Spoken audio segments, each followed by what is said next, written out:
होने के उपरांत एक त्योहार को देखते हैं जहां पर सियो इस त्योहार को लेकर तैयार हो रही थी और बोलती है, मुझे इसका इंतज़ार पिछले 9 साल से था और वो दिन आज आ चुका है। इसके बाद हम सियो को बचपन में देखते हैं जहां पर वह छुपकर देख रही थी कि उसकी बहन को एक आदमी बहुत बुरी तरह मार रहा था और वहां पर बैठी 3 औरतें एक लड़की को उसे मारने के लिए बोलती हैं, जिनमें से पहली का नाम जिया, दूसरी का नाम रोंग और तीसरी का नाम ओ होता है। इसके बाद वह लड़की सियो की बड़ी बहन को मार देती है और उसके बाद उसे ज़मीन में दाब देती है। उनके जाने के बाद वहाँ पर सियो आकर अपनी बहन को बाहर निकालने की कोशिश करती है और ज़ोर ज़ोर से रोना शुरू कर देती है और बोलती है, आपके साथ ऐसा नहीं हो सकता, आप वापस आ जाइए। इसके बाद हम उसी त्योहार को देखते हैं जहाँ पर वे तीनों औरतें और वह लड़की भी होती हैं। सियो नृत्य करते हुए बोलती है, मैं तुम सभी को नहीं छोड़ूंगी। जो तुमने मेरी बहन के साथ किया है, मैं उसका बदला ज़रूर लेकर रहूंगी और तुम्हें यहाँ से बाहर निकाल कर रहूंगी। इसके बाद वहाँ पर बैठा एक व्यक्ति उठकर उसकी तारीफ करता है, जिसे देखकर जिया बोलती है, लगता है हमारे मेंशन में अब एक और आने वाली है। इसके बाद हम सियो को अपने कमरे में देखते हैं जहाँ पर जियो उसके लिए पोशाक लाती है और बोलती है, उन्होंने ये आपके लिए क्या चीज़ भेज दी है, ये तो एक पोशाक है, ये कोई दुल्हन के कपड़े नहीं हैं। क्या मैं उनको ये वापस करके बोल दूं कि तुमने क्या दे दिया है? ये सुनकर सियो उसे रोक लेती है और उसे मना कर देती है, मुझे पता है ये सब ऐसा क्यों कर रहे हैं, रहने दो, इसका कोई फ़ायदा नहीं है। इसके बाद हम सियो को मेंशन के बाहर देखते हैं जहाँ पर वे तीनों औरतें उसका स्वागत करने के लिए खड़ी थीं। तभी उनमें से वो बोलती है, तुम्हारा यहाँ पर पहला दिन है और तुम यहाँ पर अपने साथ अपनी संगीत मंडली भी लेकर आ गई हो। अब यहाँ पर नाचने गाने वाली भी यहाँ की रानी बनेगी क्या? और उसे एक गाना सुनाने के लिए बोलती है, आज तो बड़ा अच्छा दिन है, हमको एक गाना सुनाकर दिखाओ। और उसे देखकर तीनों हंसने लगती हैं। तभी रोंग बोलती है, तुमने सुना नहीं, हमारी रानियों ने क्या कहा है? क्या तुमने उनको अभी से नीची नज़र से देखना शुरू कर दिया है? इसके बाद रोंग बोलती है, अब ऐसे मुंह बंद करके खड़ी मत रहो, यहाँ पर सभी तुम्हारा गाना सुनने के लिए तैयार हैं। क्या ऐसे समय पर तुम्हारे गाने कहीं गायब हो गए? जिस पर सियो बोलती है, ऐसा करने की मुझ में हिम्मत नहीं है, मुझे माफ़ कर देना। इसके बाद हमें रात का दृश्य दिखाया जाता है जहाँ पर सियो अभी भी बाहर खड़ी थी और वे उसे अंदर आने नहीं दे रही थीं। इसके बाद वह उनको अपना नृत्य दिखाती है, लेकिन ज़्यादा देर खड़े होने के कारण वह नृत्य करते हुए गिर जाती है और वे सभी उसका मजाक उड़ाने लग जाते हैं। तभी वहाँ पर युजे आ जाता है और उसे उठा लेता है। उससे पूछता है, तुम इतनी दुखी क्यों लग रही हो, क्या तुम्हें कुछ हो गया है? जिस पर सियो बोलती है, अब तुम आ गए हो, मैं अब दुखी नहीं हूँ। इसके बाद वह उन तीनों से कहता है, तुम्हारा गाना बजाना और सुनना अब बंद हो गया है, जाओ अपने अपने कमरे में चले जाओ। ऐसा कहकर वह सियो को अंदर मेंशन में ले जाता है। यह सब देखकर जिया को बहुत गुस्सा आ रहा था और वह बोलती है, देखती हूँ तुझ जैसी छोटे घर की कब तक अपने आप को गर्व महसूस कराती है। इसके बाद हम युजे और सियो को अपने कमरे में देखते हैं जहाँ पर उनके बीच थोड़ा सा माहौल गर्म ही होने वाला था। तभी युजे की नौकरानी उसका दरवाज़ा खटखटाती है और उसे बोलती है, आपकी दूसरी पत्नी का गर्भपात हो गया है और उन्हें बहुत ज़्यादा दर्द हो रहा है, आप जल्दी से आकर उन्हें देख लीजिए। जिस पर सियो बोलती है, आपको ऐसे समय पर जाना चाहिए। यह सुनकर युजे बोलता है, क्या तुम सच में चाहती हो कि मैं बाहर चला जाऊं?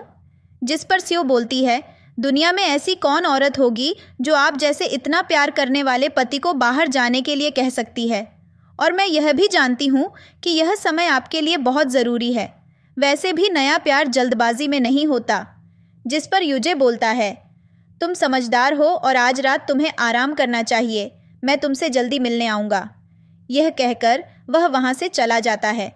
तभी वहाँ पर जियो आ जाती है और बोलती है, मैं अभी उस औरत को देखकर आई हूँ, जैसा वह कर रही है वैसा कुछ भी नहीं है, और वैसे भी मैं तो यहाँ पर आपकी मदद करने आई हूँ, तो आप मुझे यहाँ से जाने के लिए क्यों कहती हो? जिस पर सियो बोलती है, तुम मेरी टीम का हिस्सा हो, वो भी पिछले 10 साल से।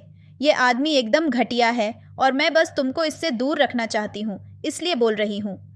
इसके बाद हम अगले दिन का दृश्य देखते हैं जहाँ पर वे तीनों बैठी होती हैं और सियो जिया के लिए चाय लाती है और उसको पकड़ ढाती है। तभी वो बोलती है, मैंने सुना है कल रात महाराज तुम्हारे कमरे से जल्दी ही निकल गए और तुम उनको रोक भी नहीं पाई। ये कोई अच्छी बात नहीं है और तुम्हें पता नहीं है कि हमारी बहन को इतनी जल्दी चाय पीना पसंद नहीं है। तभी रोंग भी बोलती है, तुम हम में से नहीं हो और तुम हमारी बहन भी नहीं हो और तुम तब तक रुक क्यों नहीं जाती जब तक मास्टर तुम्हारी तरफदारी नहीं करते? वैसे अभी भी चाय देने में कोई देरी नहीं हुई है। तभी जिया बोलती है, यह तो सिर्फ एक चाय का कप है, तुम्हें इतनी चिंता करने की कोई ज़रूरत नहीं है। इसके बारे में हम फिर किसी दिन बात करेंगे। और वे तीनों वहाँ से उठकर चली जाती हैं और बाहर से ताना मारती हुई जाती है, तुम अपनी शादी की पहली रात तो महाराज को भी संभाल नहीं पाई, और वैसे भी तुम यही डिज़र्व करती हो। और जहाँ पर सीओ और उसके साथ जियो थी, उनके कमरे के बाहर आकर उनकी बातें सुनने लग जाती है।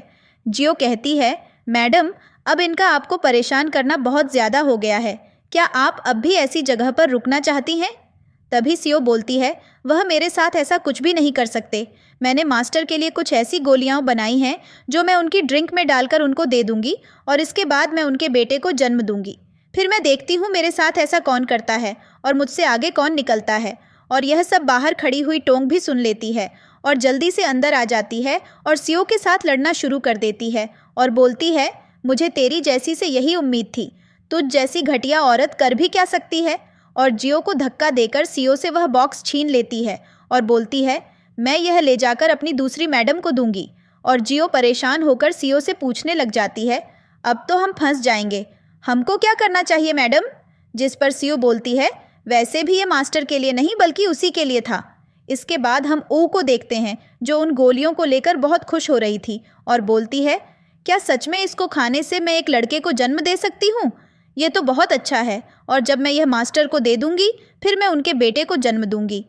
इसके बाद वह टोंग को बोलती है, तुमने बहुत अच्छा काम किया है, इसके बदले में मैं तुम्हें मास्टर की 5वीं पत्नी के रूप में अपना लूँगी। जिसे सुनकर वह बहुत खुश हो जाती है और उसकी तारीफ करने लग जाती है। ओ उसको बाहर भेज देती है और उन गोलियों को लेकर बहुत खुश हो जाती है। इसके बाद टोंग बाहर आकर सोचती है, मैंने यह सच में कर दिया, अब मैं इस मेंशन की 5वीं रानी बन जाऊंगी। इसके बाद हम युजे को देखते हैं जो ऊ के कमरे में आता है, जिसे देखकर वह बहुत खुश हो जाती है और उसको बिस्तर पर ले जाकर बिठा देती है और बोलती है, मैं तुम्हारे लिए अब भी पीने के लिए कुछ लाती हूँ। इसके बाद वह उन गोलियों को एक ड्रिंक में मिलाकर युजे को पिला देती है। इसके बाद उनके बीच माहौल गर्म हो जाता है। इसके बाद हम सीओ और जियो को देखते हैं, जहाँ पर सीओ जियो को बताती है, तुम्हें क्या लगता है मास्टर को सबसे ज़्यादा डर किस चीज़ का लगता है? जियो उससे पूछती है, किस चीज़ का? जिस पर वह उसको बताती है, माचिस की तिल्ली की आग का बुझ जाना। इसके बाद हम युजे को देखते हैं जिसकी तिल्ली की आग बुझ जाती है और वह ओ को एक लात मारकर बिस्तर से नीचे गिरा देता है। उससे पूछता है, तुमने मुझे ड्रिंक में क्या मिलाकर दिया? इसके बाद हम हॉल में सभी को देखते हैं जहाँ पर युजे ने एक डॉक्टर को बुला रखा था और वह डॉक्टर उससे पूछता है, मास्टर क्या आप हमें बता सकते हैं आपने कौन सी ड्रग ली? इसके बाद वह उस कप को मंगवाकर उसे डॉक्टर को देता है और वह डॉक्टर उस कप को सूंघकर बताता है, ये ड्रग तो बहुत खतरनाक चीज़ है, ये लोगों को कंफ्यूज करता है और अगर इसकी ज़्यादा डोज मिल जाए तो उस इंसान की मौत भी हो सकती है। जिसे सुनकर वह डर जाता है और ओ की तरफ देखने लग जाता है, जिससे डर कर वह बोलती है, मैंने ऐसा कुछ भी नहीं किया, और अपनी नौकरानी पर इल्ज़ाम लगा देती है, ये वही थी जिसने मुझे यह बोला कर दिया, और सबके सामने उसको एक चांटा मारती है और उसको कहती है, मैंने तुम्हें 1 हफ्ते की छुट्टी नहीं दी थी, जिसके बदले तुम मेरे साथ ऐसा करोगी? तुम्हारी हिम्मत कैसे हुई मेरे साथ ऐसा करने की? इसके बाद वह उसके पैरों में बैठकर उससे माफ़ी मांगने लगती है और बोलती है, वह दवाई मुझे सीओ ने दी थी। जिसके बाद जियो नीचे बैठकर बोलती है, यह सब झूठ है, हमारी मैडम ने ऐसा नहीं किया है, वह निर्दोष हैं और वह तो काफ़ी समय से आपसे मिली भी नहीं है, वह ऐसा कैसे कर सकती हैं? इसके बाद रोंग बोलती है, यह सब तो आपके साथ भी हो सकता है बड़ी बहन, आपके पेट में बच्चा भी है और उसको भी परेशानी आ सकती है। इसके बाद ओ फिर से अपनी नौकरानी को बकने लग जाती है और बोलती है, अगर मेरे बेटे के साथ कुछ हो गया तो मैं तुम्हारी खाल उधड़वा दूंगी। इसके बाद युजी उसे नौकरानी को बाहर ले जाने को बोलता है। तभी सीओ बोलती है, मास्टर वास्तव में वे पिल्स मेरी हैं, वह मुझको डॉक्टर ने सिर दर्द को कम करने के लिए दी थी और मैंने उम्मीद नहीं की थी कि कोई उसको मेरे कमरे से चुरा लेगा और आपको परेशान करेगा, मुझे माफ़ कर दीजिए। इसके बाद रूम बोलती है, क्या तुम्हें पता भी है कि वह दवाई किस चीज़ की है? उसको लेने के बाद शरीर में उत्तेजना बढ़ जाती है और तुम कह रही हो कि वह एक सर दर्द को शांत करती है। तुम सोचती हो यहाँ पर सब पागल हैं? तभी डॉक्टर बोलता है, असल में वह दवाई सिर के दर्द को रोकने के लिए ही है, लेकिन उसके बदले तुमको अपना बहुत सारा खून गंवाना पड़ता है। ये सुनकर जियो बोलती है, इसका इस्तेमाल हमारी मैडम ने भी किया है और उनके हाथों पर भी निशान हैं। जिसके बाद यूजी उसके पास आता है और उसके हाथ को देखता है। उसके हाथों पर खरोंच के निशान होते हैं, जिसे देखकर वह उसको कहता है, क्या तुम सच में मुझसे इतना प्यार करती हो? जिस पर सियो बोलती है, यह सब मेरी वजह से हुआ है और अब मैं चाहती हूँ मास्टर मुझे सज़ा दें। इसके बाद यूजी अपने नौकर को बोलता है, टोंग को यहाँ से ले जाओ और बंद कर दो, और वह सियो को गले लगा लेता है। इसके बाद हम सियो को टोंग के पास देखते हैं, जो आकर उससे बोलती है, मास्टर भी अब तुम्हें मारना चाहते हैं और तुम्हारी मैडम भी तुमसे परेशान हो चुकी हैं। यह सुनकर टोंग जल्दी से उसके पैरों में आकर बैठ जाती है और बोलती है, अगर आप मुझे बचा लोगी तो मैं आपके लिए कुछ भी कर सकती हूँ। जिस पर सियो बोलती है, और मैं तुम्हें क्यों बचाऊं? यह सुनकर टोंग उसे अपने बालों में से एक पिन निकाल कर देती है और बोलती है, 9 साल पहले मेरी मैडम ने एक गलती की थी। और उस पिन को देखकर सियो वह बचपन का सीन फिर से याद करने लग जाती है। इसके बाद वह टोंग को पकड़कर शीशे में देखने लग जाती है और बोलती है, जल्दी से देखो तुम्हें इसमें क्या दिखता है। तभी टोंग को उसकी बहन का चेहरा नज़र आता है और वह डर जाती है। उससे पूछती है, तुम कौन हो? जिस पर सियो बोलती है, वह मैं ही थी जिसने 9 साल पहले आत्महत्या की थी। क्या तुम्हें मेरा चेहरा मेरी बहन के जैसा नहीं दिखता? लेकिन बचपन में मैं डरपोक थी और वह मुझसे ज़्यादा स्ट्रांग थी। तभी उसको गुस्सा आ जाता है और वह टोंग का गला पकड़कर बोलती है, लेकिन वह मर गई, वो भी इसी मेंशन में। यह देखकर टोंग डर जाती है और उससे बोलती है, मेरा उससे कोई लेना देना नहीं था। उसी ने मुझको ऑर्डर दिया था कि मैं तुम्हारी बहन को मार दूं। प्लीज़ मुझे माफ़ कर दो, मुझे जाने दो, मैं तुम्हें उसके बारे में सब कुछ बता सकती हूँ। जिस पर सियो बोलती है, उसने भी इसी तरह तुमसे भीख मांगी थी, लेकिन तुम लोगों ने उसको मार दिया और तुम कहती हो मैं तुम्हें जाने दूँ? जिस पर टोंग बोलती है, तो वह सब उस दिन तुमने देख लिया था और अब तुम यहाँ पर अपना बदला लेने आई हो। मैं यह सब जाकर अपनी मैडम को बता दूंगी। तभी सियो को गुस्सा आ जाता है और वह उस पिन को उसके गले में घुसाकर उसे मार डालती है। इसके बाद हम तीनों को देखते हैं, जहाँ ओ उन पिल्स की ही बात करती है। अगर मास्टर को पता लग गया था कि उनको वह पिल्स सियो की वजह से मिली थी, तो उन्होंने उसको माफ़ कैसे कर दिया? और काफ़ी समय हो गया है, मैंने मास्टर का हाथ भी नहीं पकड़ा। इसके बाद रोंग बोलती है, तुमको तो सिर्फ काफ़ी समय हुआ है, लेकिन हमारी बड़ी बहन को देखो, ये भक्ति में इतनी पागल हो गई है, इनको तो 1 साल से ज़्यादा समय हो गया है मास्टर को टच किए हुए। और यह कहकर वे दोनों हंसने लग जाती हैं और जिया उनको घूर कर देखती है। इसके बाद हम सियो और जियो को देखते हैं, जहाँ पर वह उसको बता रही होती है, मास्टर काफ़ी समय से मंदिर में हैं और उन्होंने अपनी हेल्थ के लिए व्रत रखा हुआ है और औरतों से भी काफ़ी समय से दूर हैं। क्या आपको नहीं लगता मास्टर गुस्से में हैं? जिस पर सियो बोलती है, अपनी हेल्थ के लिए व्रत रखना और औरतों से अपने आप को दूर करना, यह सब ऐसी चीज़ें हैं जितना आप इनको अपने आप से दूर करेंगे, यह उतना ही आपके अंदर ज़्यादा बढ़ती चली जाएंगी। इसके बाद हम यूजी को देखते हैं, जिसके पास सियो आती है और वह उसको कुछ देती है, लेकिन वह उसे बिना देखे ही फेंक देता है, जिससे सियो नीच गिर जाती है और बोलती है, मैंने आपको काफ़ी समय से नहीं देखा है और आप इतने समय से कहाँ बिजी हैं? और खड़ी होकर बोलती है, जो भी आपके दूसरी पत्नी के साथ हुआ वह सब मेरी वजह से हुआ। मैं जानती हूँ मुझे इसकी सज़ा क्या मिलनी चाहिए, मगर मैं चाहती हूँ कि वह सज़ा आप मुझे दें। क्या आप मेरी एक पेंटिंग बना सकते हैं?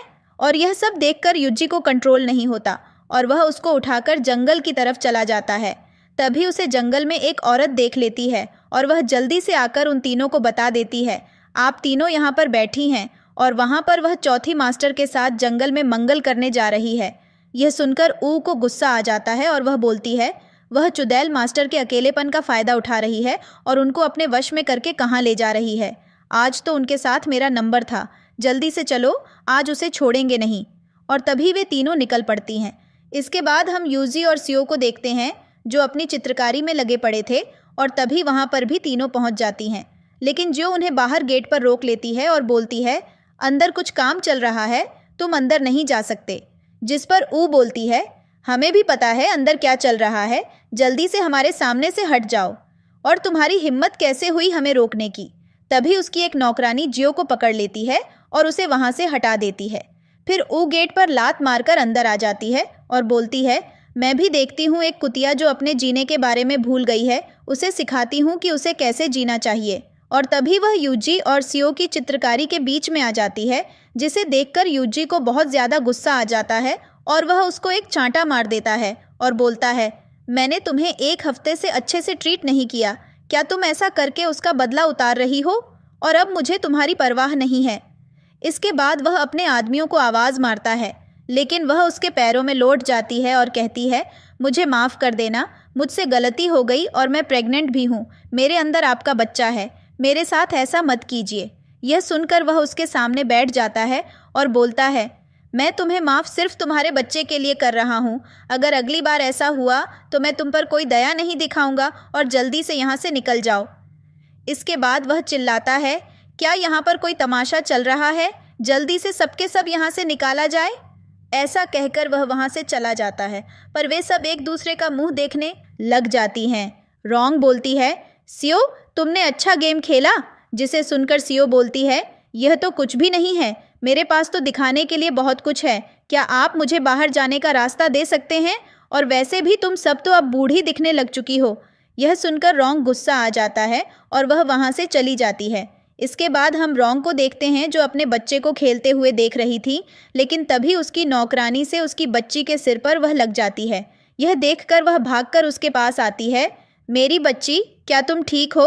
और अपनी नौकरानी को एक चांटा मारती है और बोलती है, क्या तुम्हें एक बच्ची को संभालना नहीं आता? अगर उसको ज़्यादा चोट लग जाती तो मैं मास्टर से कहकर तुम्हें सज़ा दिलवा देती। तुम केयरलेस हो। तभी वहाँ पर यू भी आ जाता है और वहीं से बोलता है, क्या तुम ठीक हो? तुम्हें ज़्यादा चोट तो नहीं लगी? जिस पर वह बोलती है, मैं ठीक हूँ। और वह भी उसे नौकरानी को धमकाना शुरू कर देता है, तुमको अब से इस बच्ची का बहुत ज़्यादा ख्याल रखना होगा, वरना मैं मास्टर को बोलकर तुम्हारी खाल उधेड़वा दूंगा। और उसे बच्ची को दूसरी जगह जाकर खेलने के लिए बोलता है। इसके बाद वह अपनी नौकरानी से बोलता है, जाकर उसे पर नज़र रखो, मुझे अपनी बहन से कुछ प्राइवेट में बात करनी है। इसके बाद वहाँ पर जियो और सियो भी आ जाती हैं। जियो उसे बताती है, मैंने सुना है यह दूसरी के कज़िन हैं, और क्या आपको नहीं लगता वह औरत उससे कितनी लंबी है और दिखने में कुछ अजीब है? जिस पर सियो बोलती है, मैं ऐसे दूर से देखकर कैसे बता सकती हूँ कि यह मेल है या फीमेल। इसके बाद उसकी नज़र उस बच्ची पर पड़ती है जिसकी बोल वहाँ पानी में गिर जाती है और वह उसको निकालने की कोशिश करती है। तभी वह भागकर उसे बचा लेती है, लेकिन उसका पैर मुड़ जाता है और जैसे ही वह गिरने वाली होती है तभी वहाँ पर यूजी आकर उसे संभाल लेता है और बोलता है, तुम इतनी केयरलेस कैसे हो सकती हो? थोड़ा अपना ध्यान रखो। क्या बात है? जिस पर वह बोलती है, कुछ नहीं, और उस बच्ची को बोलती है, तुम्हारी चौथी आंटी तुम्हारे लिए बोल नहीं ला पाएगी, तुम्हें चिंता करने की कोई ज़रूरत नहीं है। इसके बाद यूजी उसे बच्ची को लेकर वहाँ से चला जाता है।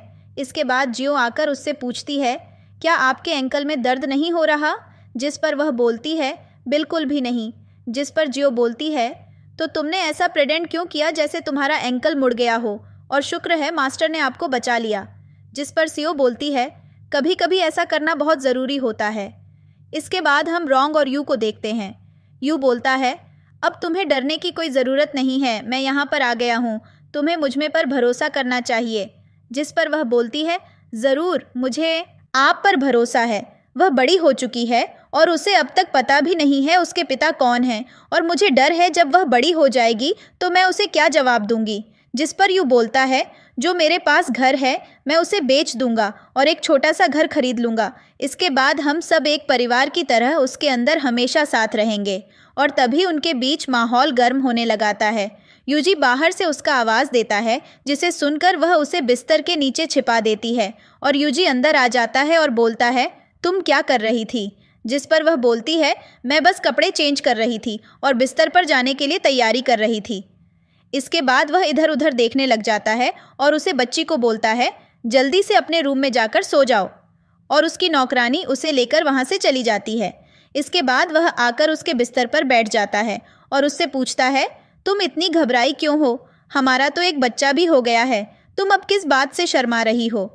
जिस पर वह बोलती है, ऐसा कुछ नहीं। यूजी बोलता है, मुझे लगता है मैं बहुत समय से सेवा से बाहर हूँ। जिस पर रोंग बोलती है, मास्टर, मैं आज अच्छा महसूस नहीं कर रही हूँ।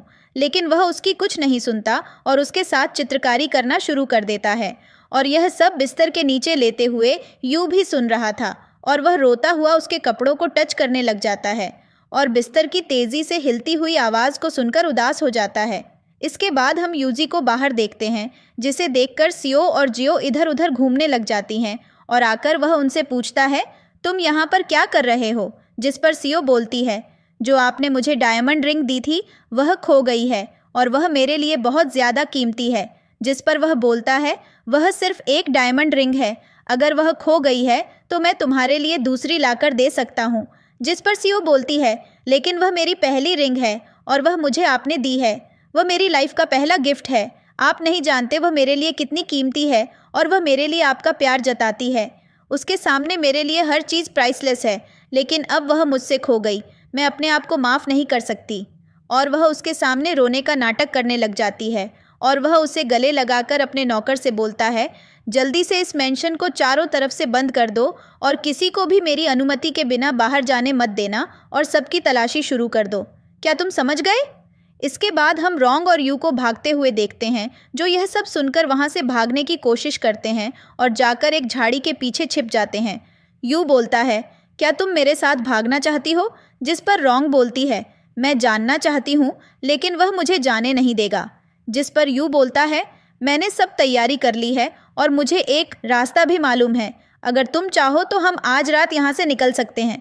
जिस पर रोंग बोलती है, मैं ऐसा नहीं कर सकती। मैं अपनी बेटी को छोड़कर नहीं जा सकती। सबसे पहले तुम जाओ। अगर मास्टर को तुम्हारे बारे में पता चल गया तो हमारी फैमिली सर्वाइव नहीं कर पाएगी।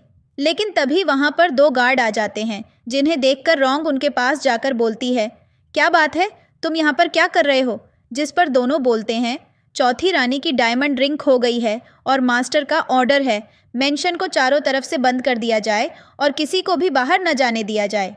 इसके बाद रोंग यू को अंदर लेकर आती है और उससे बोलती है, जल्दी से तुम्हें जो भी जगह मिले जाकर छिप जाओ।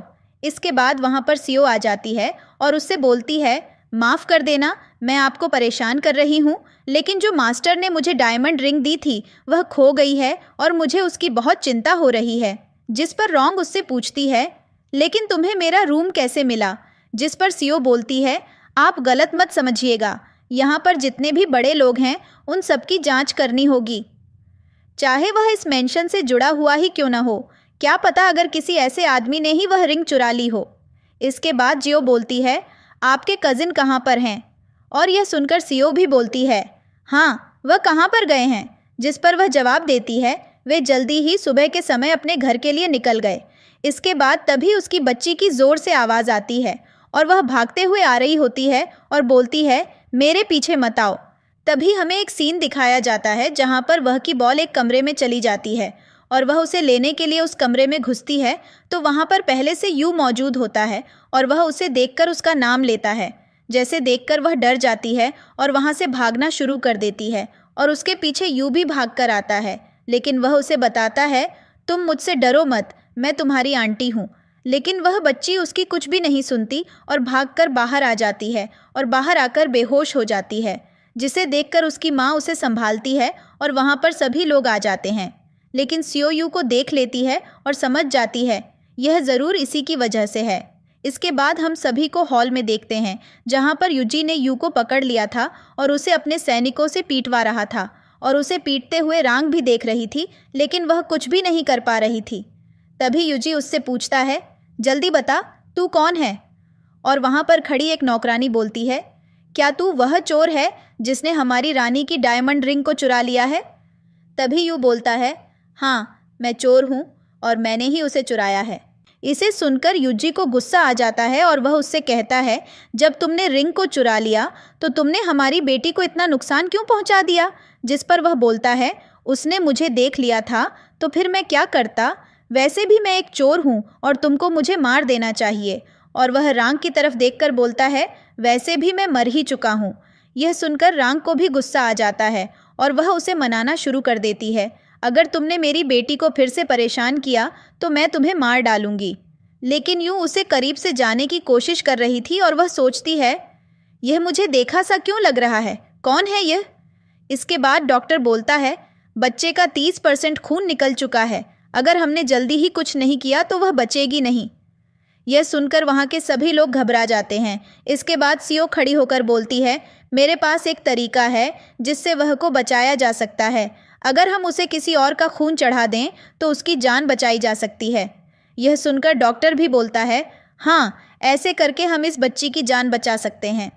जिस पर सीओ बोलती है, अगर हम बाहर से किसी डॉक्टर को बुला लें जिसको खून चढ़ाना आता है तो हमारा काम हो जाएगा। इसके बाद वे सभी डॉक्टर को बुला लेते हैं और अब बारी थी किसका खून उस बच्ची को मैच होता है। इसके बाद डॉक्टर सबसे पूछता है जिसका खून इस बच्ची से मिलता है वह डोनेट कर सकता है। तभी यूजी बोलता है, मैं उसका डैड हूँ, उसे खून मैं दूंगा। लेकिन यह सब रांग भी सुन रही थी और वह यू की तरफ देखती है और सबको रोक देती है, जिस पर यूजी को गुस्सा आ जाता है और वह बोलता है, तुम यह क्या कर रही हो। तभी यू बोलती है, यह इसीलिए रोक रही है क्योंकि इसके माइंड में कुछ चल रहा है। और वह यू के पास जाती है और बोलती है, ये कोई चोर नहीं है, ये काफ़ी टाइम से रांग के साथ यहाँ मेंशन में रह रहा है, जिसे यह अपना कज़िन बोलती है और यह इसका आशिक है। यह सब सुनकर यूजी को गुस्सा आ जाता है और वह रांग को एक ज़ोरदार चांटा मार देता है, जिससे वह यू के सामने ही जाकर गिरती है।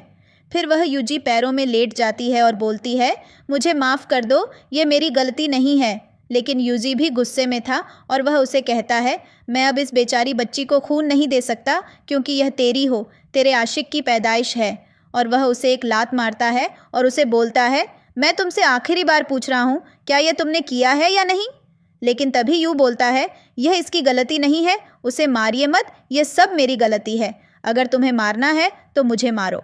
इसके बाद यूजी बोलता है, तो फिर ठीक है, और अपने सैनिकों से बोलता है, इसको इतना मारो कि इसकी जान निकल जाए। तभी बच्ची को कुछ होने लगता है और डॉक्टर बोलता है, अगर हमने जल्दी से खून नहीं चढ़ाया तो बच्ची नहीं बचेगी। जिसे देखकर रांग यू का सिर पीटने लगती है और बोलती है, यह सब हमारी गलती है, लेकिन हमारी सज़ा इस बच्ची को मत दो, वह इनोसेंट है। तब सियो बोलती है, आप इनको माफ़ कर दीजिए। आपने उसे बच्ची को अपने सामने बड़ा होते हुए देखा है और फिर इस बच्ची को ठीक करके तुम इन्हें दोनों को देकर यहाँ से भगा सकते हो, और जब हमारा बच्चा हो जाएगा तुम उसको अपने सामने अपनी आंखों से बड़ा होते हुए देखोगे। इसके बाद यूं आकर अपना खून उसे बच्ची को देता है। ये देखकर यूजी बोलता है, दोनों बेकार इंसान एक साथ कितने अजीब लग रहे हैं। इसके बाद डॉक्टर बोलता है, अगर यह आदमी अपना खून इस बच्चे को देता रहा तो यह भी जल्दी बचने वाला नहीं है। यह सुनकर यूजी बोलता है, मैं चाहता हूँ यह अपना खून ऐसे ही देता रहे और मर जाए। यह सुनकर रॉन रोने लग जाती है और उससे बोलती है, प्लीज़ इसको बचा लीजिए, ऐसा मत कीजिए, मैं आपसे भीख मांगती हूँ। यह सुनकर यूजी अपने सैनिकों से उसे पकड़वाता है और उसे चाकू दिखाकर बोलता है, लगता है तुझे औरत बनने का बड़ा शौक है, लेकिन यह अच्छी बात है, मैं तुझे पूरी औरत बना देता हूँ। और वह ज़ोर से अपना चाकू उसकी तरफ घुमाता है और उसको पूरी एक औरत में बदल देता है। इसके बाद वह ज़ोर से चिल्लाने लग जाता है और रॉन भी उसको संभालती है। यूँ उससे बोलता है, मुझे माफ़ कर देना, मैं एक यूज़लेस निकल गया हूँ और तुम्हें खुशियाँ नहीं दे सका। पर यह कहकर वह अपना दम तोड़ देता है। रॉन बोलती है, मैं और यू बचपन के प्रेमी थे, पर मेरे डैड मुझसे कहा करते थे, जब तुम बड़ी हो जाओगी मैं तुम्हारी शादी यू के साथ करवा दूंगा। लेकिन जब हम बड़े हो गए और मैं एक खूबसूरत बन गई तो मेरे डैड का लालच बढ़ गया और उन्होंने यू से कहा, अगर तुम बहुत सारा पैसा कमा कर लाओ, जितना पैसा मैंने तुमको बोला है वह पैसा मुझे ला कर दोगे तो मैं तुम्हारी शादी अपनी बेटी के साथ करवा दूंगा। इसके बाद जब यू वापस आया तब तक बहुत देर हो चुकी थी और मैं इस फैमिली की तीसरी रानी बन चुकी थी। ये बोलते ही वह अपना सिर दीवार में मार लेती है और यू के पास आकर उसी के साथ चली जाती है। इसके बाद जिया और यू बोलते हैं, यह बच्ची अब हमारे परिवार का हिस्सा नहीं है, तो क्या हम इसको एक अनाथ आश्रम में भेज देना चाहिए।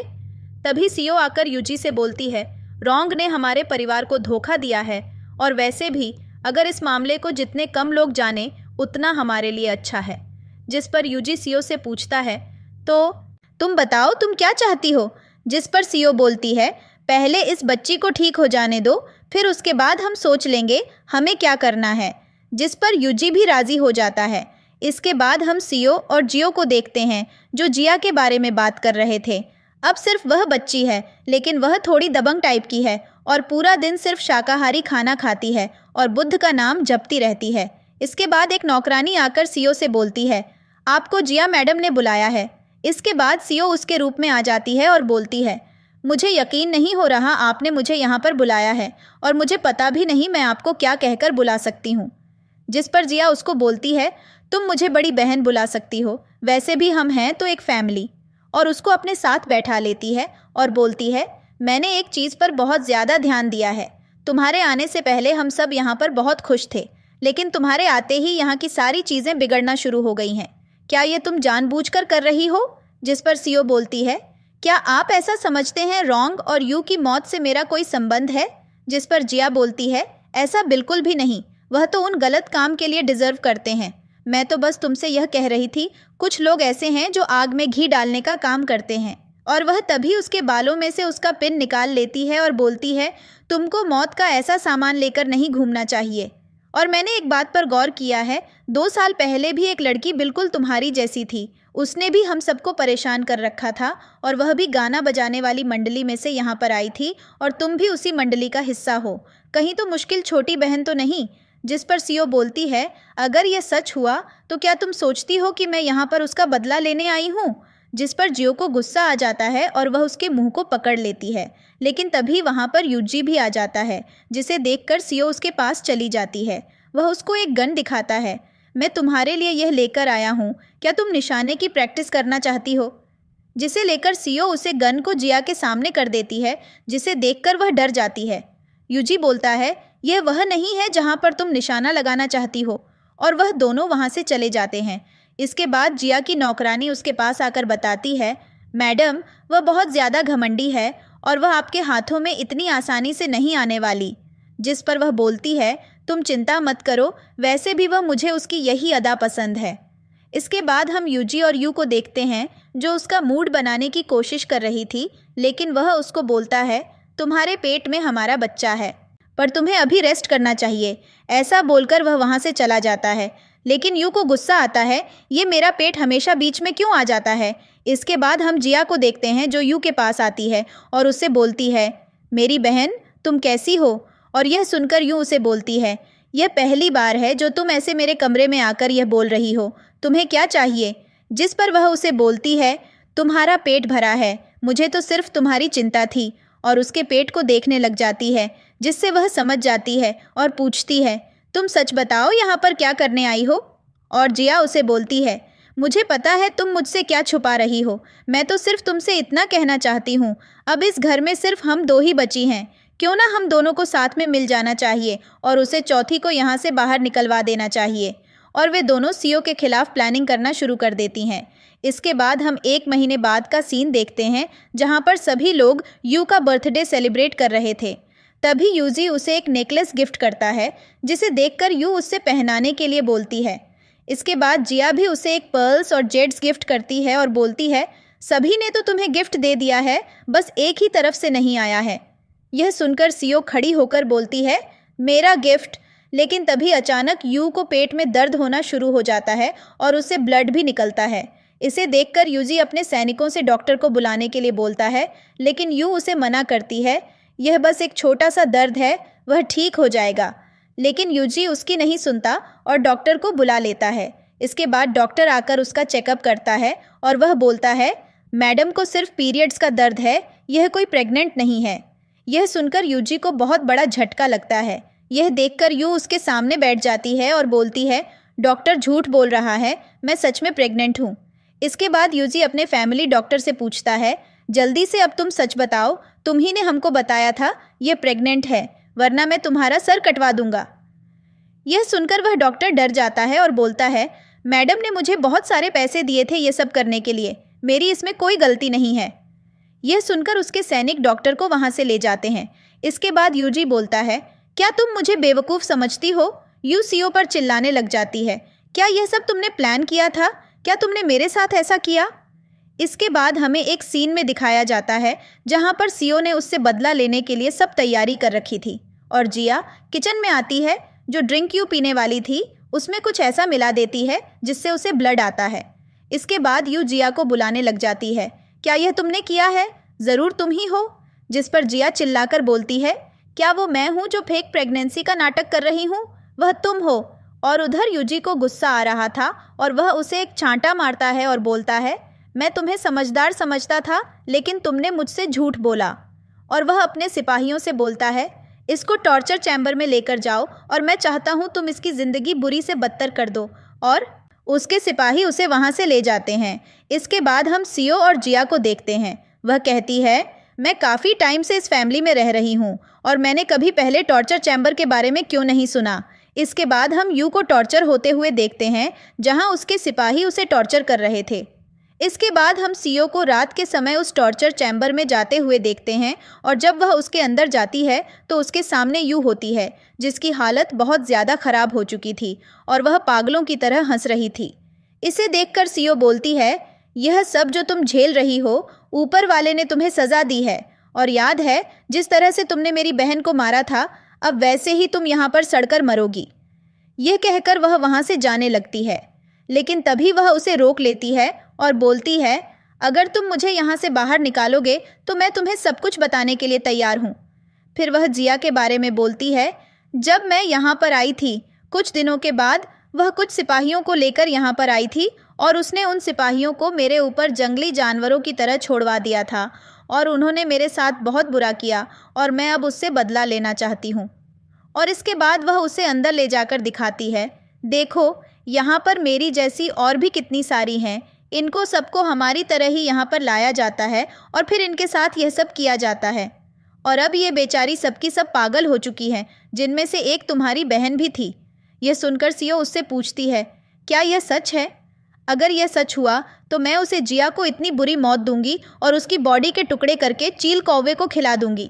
इसके बाद हम सीओ और यू को देखते हैं जो कुछ लड़कों का इंटरव्यू ले रहे थे, लेकिन उनको उनमें से कोई भी पसंद नहीं आता और वह उनको वहाँ से जाने को बोल देते हैं।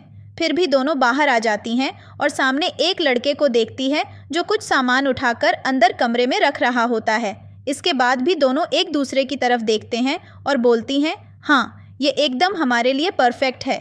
इसके बाद हम जिया को देखते हैं जो अपने रूम से बाहर आती है। तभी उसकी नज़र एक लड़के पर पड़ती है जो पेड़ों को पानी डाल रहा था और वह बड़े ही रोमांटिक तरीके से पेड़ों को पानी डालता है। इसे देखकर जिया थोड़ी पागल सी हो जाती है और वह अपनी नौकरानी से पूछती है, यह कौन है? इसके बाद हम जिया को उसके रूम में देखते हैं जहां उसकी नौकरानी आ जाती है। जिया उससे पूछती है, इन्वेस्टिगेशन कैसी चल रही है? और उसकी नौकरानी उसे बताती है, उस लड़के का बैकग्राउंड एकदम क्लियर है और उसके माता पिता भी नहीं हैं, वह फैमिली में सिर्फ अकेला है। जिस पर जिया खुश हो जाती है और वह उसे कहती है, जल्दी से उस लड़के को मेरे पास लेकर आओ, अब मुझसे रहा नहीं जाता। मास्टर ने आखिरी बार जब मुझे छुआ था वह भी 10 साल पहले। इसके बाद वह लड़का उसके कमरे में आ जाता है, जिसे देखकर वह उसे रिझाना शुरू कर देती है और उससे पूछती है, क्या तुम्हारी शादी हो गई है? क्या तुम्हें खूबसूरत लड़की पसंद है? जिस पर वह लड़का कहता है, मैं गरीब हूँ और गरीब की शादी नहीं होती। इसके बाद वह उसकी कमीज़ के बटन खोलने लग जाती है और बोलती है, तुम एकदम हट्टे कट्टे जवान लड़के हो, और वह उसे अपनी ड्रिंक में भिगो देती है। इसके बाद लड़का भी जंगली जानवर बन जाता है और उसे खाने के लिए टूट पड़ता है। इसके बाद हम उस लड़के को देखते हैं जो सुबह जल्दी उठकर उसकी चाय में कुछ मिला देता है और फिर उसे दे देता है।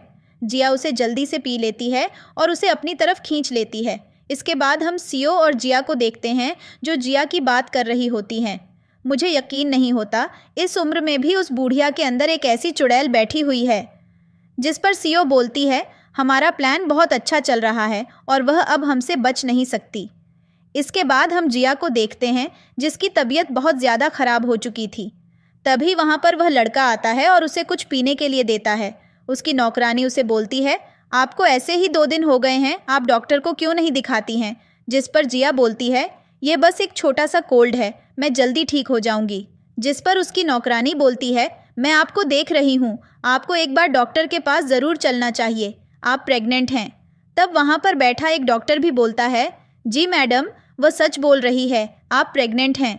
इसे सुनकर वह थोड़ी चौंक जाती है और बोलती है, ये ऐसा कैसे हो सकता है? 15 साल पहले एक डॉक्टर ने मुझे बताया था कि मैं अपनी पूरी लाइफ में प्रेग्नेंट नहीं हो सकती। जिस पर वह डॉक्टर बोलता है, ऐसा हो सकता है, आप दोबारा से भी प्रेग्नेंट हो सकती हैं, कुछ हार्मोन्स उम्र में बदल जाते हैं। अगर आप चाहती हैं तो मैं आपका 2 बार ऐसा चेकअप कर सकता हूँ और मैं आपको 2 गोली देकर जाता हूँ, इन केस कुछ हुआ तो आप ले सकती हैं। इसके बाद उसकी नौकरानी डॉक्टर को पैसे देती है और बोलती है, क्या आप इसे सबसे छुपा सकते हैं? किसी को भी इसका पता नहीं लगना चाहिए। जिस पर डॉक्टर कहता है, मैं समझ सकता हूँ, और वह वहाँ से चला जाता है। इसके बाद जिया उस लड़के को अपने पास जल्दी से बुलाती है और उसके हाथ से अपने पेट को टच करवाती है। इसके बाद हम यूजी को देखते हैं जो अभी अपनी कार से जिया से मिलने आता है। इसके बाद हम जिया और उस लड़के को देखते हैं जहां जिया बोलती है, अगर तुम मुझे ऐसे ही खुश करते रहोगे तो मैं तुम्हें वह सब कुछ दूंगी जो भी तुम मुझसे मांगोगे, चाहे वह इस घर की प्रॉपर्टी ही क्यों ना हो। जिस पर वह लड़का पूछता है, तुम्हें इतना पक्का कैसे पता है कि यह लड़का मेरा ही है, यूजी का नहीं। जिस पर जिया बोलती है, अगर यह नहीं भी हुआ तब भी यह तुम्हारा ही है, और जैसा कि डॉक्टर ने कहा है मैं अब दोबारा प्रेग्नेंट नहीं हो सकती। इसका एक रास्ता और है, मैं किसी बाहर वाली को लेकर आऊँगी और उससे जो बच्चा पैदा होगा उसको हम अपना बना लेंगे। वह इस घर का मालिक बनेगा और हमारा बेटा होगा। और उसकी यह सब बातें बाहर खड़ा होकर यूजी सुन रहा था और उसको बहुत ज़्यादा गुस्सा आ रहा था। इसके बाद जिया बोलती है, मैं इस घर की महारानी हूँ और मेरे पेट से पैदा हुआ बच्चा इस घर का राजा बनेगा। और वह यूजी सोच रहे कि उसकी दौलत उसके बेटे को मिलेगी, लेकिन मैं ऐसा होने नहीं दूंगी। वह सब कुछ हमारे दोनों का होगा। इसके बाद हम उसको यहाँ से भगा देंगे। यूजी को यह सब सहन नहीं होता और वह अंदर आ जाता है और जिया से बोलता है, आज तुझे मैं जान से मार डालूंगा। और वह अपनी गन निकाल लेता है और जिया के सामने कर देता है, जिससे वह डर जाती है और उससे पूछती है, आप तो बिजनेस ट्रिप पर बाहर गए थे, आप इतनी जल्दी कैसे आ सकते हैं। जिस पर यूजी बोलता है, तू घटिया औरत, तू सोचती है तू इस घर की महारानी बनेगी और मैं तुझे बनने दूंगा। मैंने तुझ पर सबसे ज़्यादा भरोसा किया क्योंकि तू एक बुद्ध को मानने वाली पवित्र औरत है। और तू क्या समझती है इस आदमी का, तेरे पेट में पल रहा बच्चा सोचना भी मत। मैं इसको जीने नहीं दूंगा, तेरे साथ मैं इसको भी ख़त्म कर दूंगा। इसके बाद वह लड़का जल्दी से यूजी के सामने बैठ जाता है और बोलता है, मुझे माफ़ कर दीजिए, यह मेरी गलती नहीं है। इस औरत ने मुझे अपने वश में कर लिया और पता नहीं मुझे पीने के लिए क्या देती थी, मैं होश में भी नहीं रहता था। सब कुछ इसकी गलती है और इसने मुझ में पर दबाव डाला। अगर तुम यह करोगे मैं तुम्हें सब कुछ दूंगी। मैं कुछ भी नहीं जानता, प्लीज़ मुझे माफ़ कर दीजिए। यह सुनकर जिया उसे पीछे से एक लात मारती है और बोलती है, तू एक डरपोक इंसान है, मैं पता नहीं तुझे क्या क्या समझती थी। इसके बाद यूजी गुस्से में बोलता है, मैंने हमेशा तुम्हारे साथ अच्छा व्यवहार किया, लेकिन तुम लोगों ने मुझे नहीं संतान बना दिया। और वह हवा में फायर करता है, जिससे डरकर लड़का वहाँ से भाग जाता है और कुछ गोलियाँ जिया के ऊपर भी छोड़ देता है। तभी वहाँ पर सीओ भी आ जाती है और पूछती है, मास्टर यहाँ पर क्या चल रहा है। लेकिन जिया चुपचाप पीछे से अपनी भी गन निकाल लेती है और यूजी पर चला देती है, लेकिन बीच में सीओ आ जाती है, फिर वह गोली उसे लग जाती है। यह देखकर यूजी भी जिया पर गोली चला देता है और वह वहीं ज़मीन पर गिर जाती है। यूजी जल्दी से सीओ को लेकर जाता है, तभी वहाँ पर ओ भी आ जाती है और जिया से बोलती है, क्या तुमने उम्मीद नहीं की थी, यह मैं हूँ जो तुमने मेरे साथ किया, मैं तुम्हें छोड़ूंगी नहीं। जिस पर जिया बोलती है, मेरे पेट में बच्चा है। यह सुनकर ओ उसके पेट पर ज़ोर से लात मारती है और बोलती है, तुझे कभी बच्चा नहीं होगा, तूने मुझे बर्बाद कर दिया। इसके बदले में यह मेरा तेरे लिए एक तोहफा है और तू एक सड़ी हुई मौत मरेगी। इसके बाद जिया उसे बोलती है, और तू भी बच नहीं पाएगी। और यह बोलकर वह अपना दम तोड़ देती है। इसके बाद हम सीओ को उसके कमरे में देखते हैं जिसको यूजी लेकर आया था।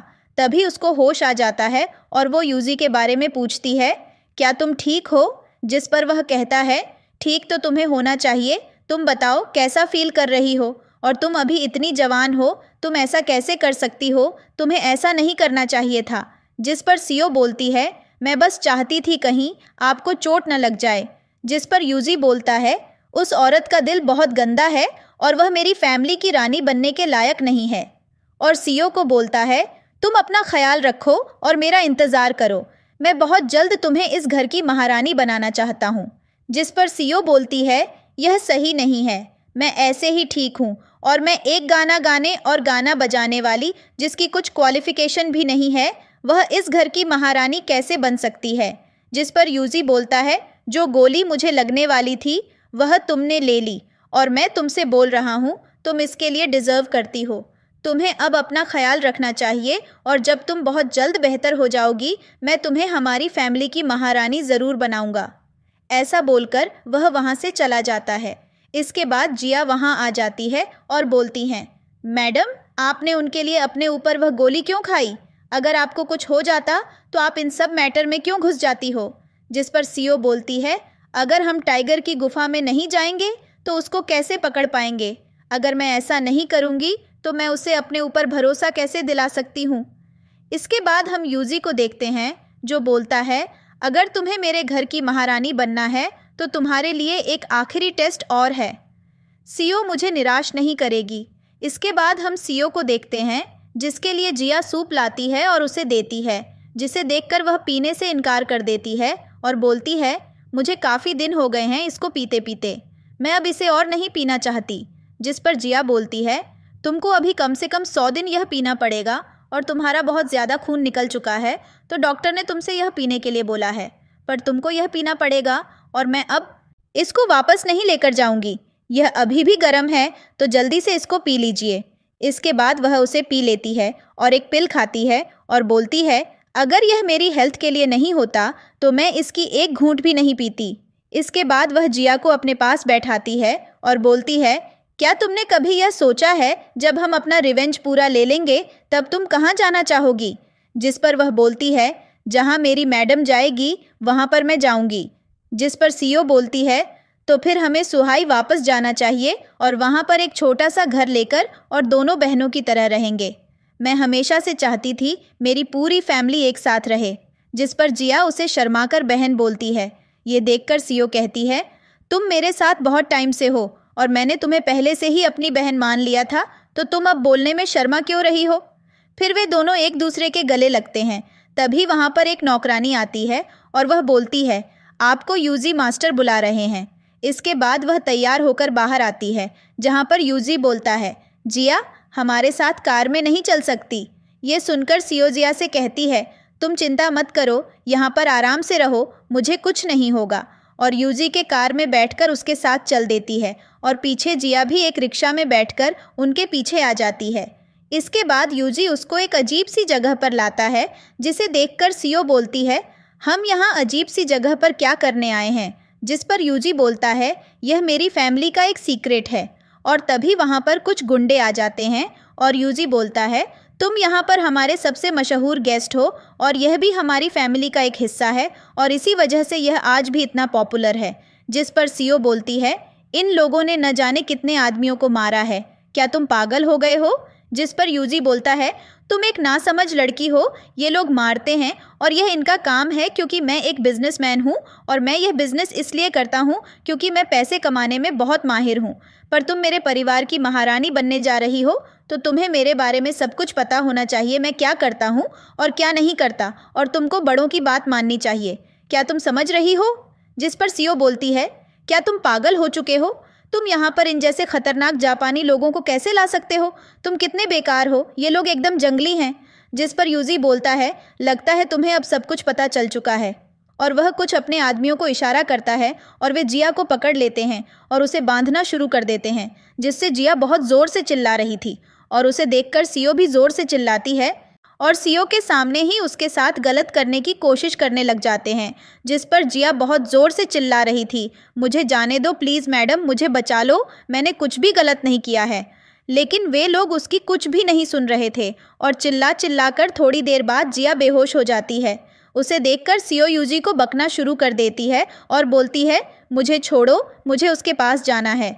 जिस पर यूजी बोलता है, वह सिर्फ एक नौकरानी है तो उसके लिए इतना परेशान क्यों हो रही हो, अब से तुम इस घर की महारानी हो और यह तुम्हारे लिए आम बात होनी चाहिए।